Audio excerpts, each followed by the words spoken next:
On a common man's version government మారే కొద్దీ real estate ఫ్లక్చువేటింగ్గా ఉంటుంది అని అందరూ అంటూ ఉంటారు.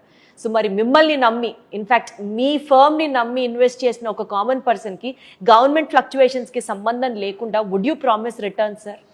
అంటే ఇది బేసిక్ ఎప్పుడు రియల్ ఎస్టేట్లో వెరీ సింపుల్ ఫార్ములా అండి. The very simple formula is the holding power. Wherever you invest in the world, remember that word, holding power or holding capacity. మీ దగ్గర ఆ హోల్డింగ్ కెపాసిటీ ఉన్నప్పుడు, సపోజ్ ఒక 1 crore పెట్టి మీరు ఒక ప్రాపర్టీ కొన్నారు, మీరు అన్నట్టు గవర్నమెంట్ ఫ్లక్చువేషన్స్ వచ్చింది, ఇమీడియట్గా ఒక 70 లక్షలకు పడిపోయింది అనుకుందాం for example. As long as you can hold on, నీకు అప్పు లేదు, నువ్వు బారో చేసుకోవచ్చు, మనీ కొనలేదు, నీ ₹1 కోటి నీ ఓన్ మనీతో నువ్వు కొనుక్కున్నావు, నీకు ఒక 5 ఏళ్ళలో 10 ఏళ్ళలో నువ్వు వెయిట్ చేయగలిగితే ఈ డౌన్ టర్మ్ కవర్ చేయటమే కాకుండా మీరు ఈ 3 ఏళ్ళు 4 ఏళ్ళు 5 ఏళ్లలో ఈ మొత్తము ఈ 10 yearsకి కావాల్సిన మొత్తం కవర్ అయిపోతుంది అక్కడ, when you have that holding power. Right sir. Government మారి నీ దగ్గర హోల్డింగ్ పవర్ ఉన్నప్పుడు ఆ హోల్డింగ్ పవర్ ఉన్నటువంటి ఫర్మ్ ని నమ్ముకోవాలి ఒక common man. Correct correct correct. అదే నేను చెప్పాను కదా, కొనుక్కొని వెళ్తున్నాం మనం.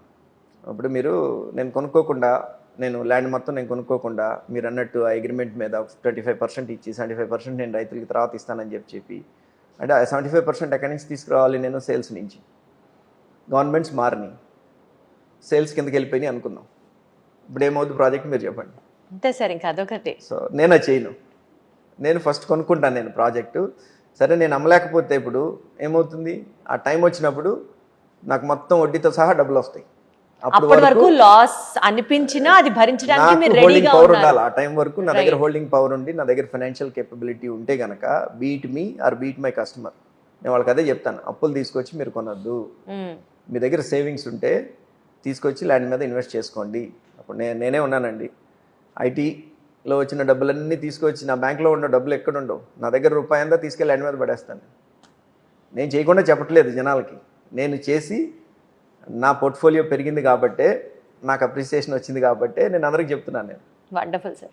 సో సార్ ఇంకొక పాయింట్ సార్, ఇప్పుడు బేసికల్గా మీరు నాకు అన్నట్లు తిరుపతి నుంచో, చిత్తూరు నుంచో, లేకపోతే ఎక్కడెక్కడి నుంచో సపోజ్ వచ్చి మీ ప్లాట్లో కొన్నారు అనుకోండి సార్, మీ వెంచర్లో వాళ్ళు ఇన్వెస్ట్ చేశారు అంటే మీరు కాదు, నేను జనరల్ రియల్ ఎస్టేట్ సినారియో మాట్లాడుతున్నాను. 6 నెలల్లో అయిపోతుంది అంటారు, లేదా ఏడాది నెక్స్ట్ ఒక 2 yearsలో మీకు హ్యాండ్ ఓవర్ చేస్తాం ప్రాజెక్ట్ అంటారు. గతి ఏముండదు. అలా కాకుండా స్టేజ్ వైజ్ ఇట్లా చేస్తున్నాం మేము, ఈ డెవలప్మెంట్ ఇక్కడ దాకా వచ్చింది అని ఒక కస్టమర్కి మీరు నిలబడి మేము ఇది చేస్తున్నాం అని చూపించే ధీమా లాంటిది ఏమన్నా మీరు, అంటే అది కూడా మీరు కంప్లీట్ చేసే వర్క్స్ గురించి కూడా క్లారిటీ ఇస్తారా మీరు? డెఫినెట్గా, ఇట్స్ ఎ గుడ్ క్వశ్చన్ అండి. సో అంటే ప్రాసెసెస్ నేను చెప్పాను కదా, I build the right processes. నాకు 3 నెలల కంటే ఎక్కువ టైం పట్టలేదు ఈ ప్రాసెస్ అన్ని బిల్డ్ చేయడానికి. ఒక బిజినెస్ సక్సెస్ఫుల్గా రన్ అవ్వాలి అని అంటే, ఎస్పెషలీ రియల్ ఎస్టేట్ది రన్ అవ్వాలి అని అంటే, నేను చెప్పినట్టు ల్యాండ్ అక్విజిషన్ టీమ్ స్ట్రాంగ్గా ఉండాలా, మార్కెటింగ్ టీమ్ స్ట్రాంగ్గా ఉండాలా, దాంతో సేల్స్ అవుతాయి. సేల్స్ అయిన తర్వాత దెన్ అకౌంటింగ్ వస్తుంది, అడ్మినిస్ట్రేషన్ వస్తుంది, సిఆర్ఎం మార్కెటింగ్ టీమ్స్ వస్తుంది, తర్వాత క్వాలిటీ టీమ్స్, ప్రాజెక్ట్ క్వాలిటీగా జరుగుతుందా లేదా, ఎగ్జిక్యూషన్ టీమ్స్, ఇవన్నీ కూడాను part of the business. So నేను రైట్ ప్రాసెస్లు అన్నీ క్రియేట్ చేసి, దానికి రైట్ పీపుల్ అంటే PP and performance, third one PPP model అని అంటాం. జనరల్గా ఎనీ బిజినెస్కి సక్సెస్ఫుల్గా ఉండాల్సింది ఏంటంటే creating a good process and hire or put the right people into that process. Right sir. మీ ప్రాసెస్లు ఎన్నైనా ఉండొచ్చు, ఒక 10 ఉండొచ్చు, 15 ఉండొచ్చు, based on your business model. Deploy the right people into that process and then analyse the performance. Right sir. Performance ఎట్లా వస్తుంది, ఏ team ఎట్లా పెర్ఫార్మ్ చేస్తుంది, దాని హెడ్ ఎవరు? ప్రాక్టికల్లీ నాకు పాసిబిలిటీగా అది వెళ్ళిపోయి కొంతమందితో మాట్లాడాలి అని అంటే కనుక రోజు నాకు ప్రాక్టికల్గా అయ్యే పని కాదు. నేనేం చేస్తానంటే appoint the right people, I give them that freedom.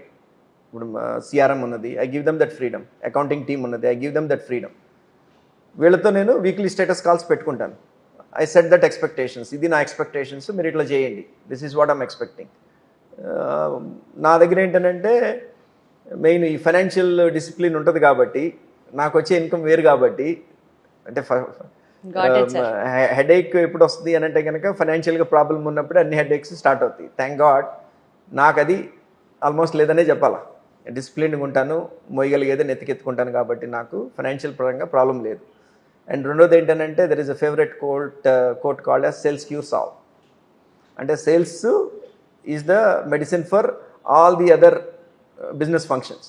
Got it. Sales లేకపోతే మిగిలిన బిజినెస్ ఫంక్షన్స్ అన్నీ అవసరం లేదు, లేకపోతే చతికిలు పడతాయి. సేల్స్ లేదు, సిఆర్ఎం ఎందుకు? సో కాబట్టి సేల్స్ క్యూర్స్ ఆల్ బిజినెస్లో. లకీలీ దాన్ని నేను హార్ట్ ఆఫ్ ద బిజినెస్ అని అంటాను. దానికి జాగ్రత్తగా చూసుకుంటాను అనమాట. సేల్స్ ఎట్లా ఏంటి అనేది. ఇప్పుడు మా CEO ఉన్నారు, ఆయన గుంటూరు ఆఫీసు మొత్తం ఆయన చూసుకుంటారు. ఇక్కడ తాడేపల్లి ఆఫీస్లో మెజారిటీ టైం నేను ఇక్కడ కూర్చుంటాను. నేను ఆ సేల్స్ సైడు ఆ కస్టమర్కి కాన్ఫిడెన్స్ ఎట్లా ఇవ్వాలి, సేల్స్ పడకూడదు మనకి. డజంట్ మ్యాటర్ ఎన్ని హికప్స్ వచ్చినా, గవర్నమెంట్స్ మారినా, ఇంకొకటి ఏదన్నా ప్రాక్టికల్ ప్రాబ్లమ్స్ వచ్చినా You కానీ still have the power to hold it. Holding power ఉంటుంది. రెండోది అవన్నీ కూడా కొంచెం జాగ్రత్తగా ప్లాన్ చేసుకుంటే ఇది పెద్ద రాకెట్ సైన్స్ ఏం కాదు దీన్ని సక్సెస్ చేయడం అనేది. అది ఆ 3 months నేను స్ట్రాంగ్గా మార్కెట్లోకి పెనట్రేట్ చేయగలిగినాను లాస్ట్ 3 months నుంచి. సో దాంతో ఏమైంది అని అంటే కనుక నా KBP is a brand that everybody is talking about in Guntur and Vijayawada. 3 నెలలు 4 నెలల క్రితం వరకు అసలు కేబీపీ ఎవరికి తెలియదు, అసలు కేబీపీ లేదు మార్కెట్లో. మరి 3 నెలలు 4 నెలల్లోనే ఇంత ఇంపాక్ట్ క్రియేట్ చేయగలిగాము అని అంటే కనుక ఇవన్నీ ఇప్పుడు నేను చెప్పినవి అన్నీ కూడా కొనుక్కొని వెళ్ళటం, మంచి ప్రాసెస్ని క్రియేట్ చేయటం. నా ఆఫీస్కి వచ్చారు అంటే it's not just one customer కొనుక్కొని వెళ్ళిపోయారు, వెళ్ళిపోగానే పని అవుతుంది కదండి. అగ్రిమెంట్స్ ఉంటాయి, తర్వాత రేపు రిజిస్ట్రేషన్స్కి వస్తారు, వాళ్ళకి సీమ్లెస్ ఎక్స్పీరియన్స్ ఇవ్వాలి. నా అడ్మినిస్ట్రేషన్ టీం ఎట్లా ఉన్నది, కస్టమర్ పావు గంట కంటే మన ఆఫీస్లో ఉండకూడదు. వాళ్ళు ఏదైనా క్వశ్చన్ అడిగితే కనుక అగ్రిమెంట్ల గురించి ఏదైనా క్వశ్చన్ అడిగితే ఇమీడియట్గా క్లారిఫై చేయండి. ఏదన్నా మనం ఫ్లెక్సిబిలిటీ ఇవ్వగలిగితే కనుక ఇవ్వండి, లేదు అన్నట్టు చెప్పండి ఎందుకు మనం ఆ ఫ్లెక్సిబిలిటీ ఇవ్వలేమనేది ఎక్స్ప్లెయిన్ చేయండి.